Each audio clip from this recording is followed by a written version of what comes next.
प्रिय भक्तगण, नमस्कार। जय माता दी। आज मैं माँ काली की बहुत लोकप्रिय कथा सुनाने जा रही हूँ। इस कथा को पूरा सुनने के लिए आपको कोई कसम नहीं दूंगी। अगर आपको माँ में आस्था है तो इस कथा को अवश्य से सुनेंगे। तो चलिए प्रारंभ करते हैं। सभी देवी देवताओं के जन्म की कई कहानियाँ प्रचलित हैं और बिल्कुल इसी तरह माँ काली के जन्म से जुड़ी कई कथाएं सुनाई जाती हैं। उन सभी कथाओं में से एक कहानी है जो सबसे ज्यादा प्रचलित है। बात उन दिनों की है जब एक शक्तिशाली राक्षस दारुण का अत्याचार तीनों लोकों में बढ़ गया था। तीनों लोकों में सभी इससे बहुत परेशान थे। दारुण को वरदान मिला था कि उसकी मृत्यु एक स्त्री के हाथों ही हो सकती है।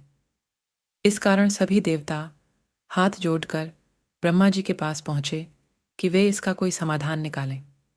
इसके बाद ब्रह्मा जी ने एक स्त्री का रूप लिया और दारुण से युद्ध करने चले गए। लेकिन वो भी इस असुर को हरा नहीं पाए। अंत में सभी देवता ब्रह्मा जी के साथ भगवान शिव के पास गए और उनसे प्रार्थना की कि वे कुछ करें। सभी की प्रार्थना सुनने के बाद शिवजी ने मुस्कुराते हुए माता पार्वती की तरफ देखा।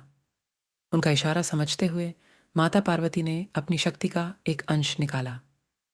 वह एक चमकता हुआ तेज था जो देखते ही देखते भगवान शिव के नीलकंठ से होते हुए उनके शरीर में प्रवेश कर गया।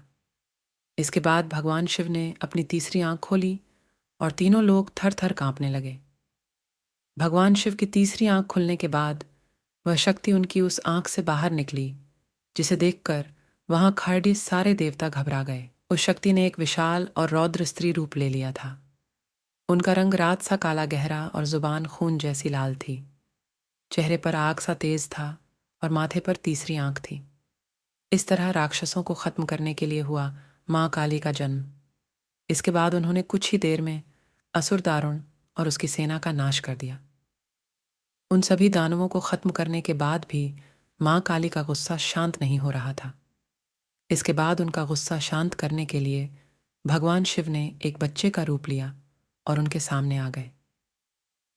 भगवान शिव को देखते ही माँ काली का गुस्सा शांत हो गया और उन्होंने उस बच्चे को अपनी गोद में उठा लिया।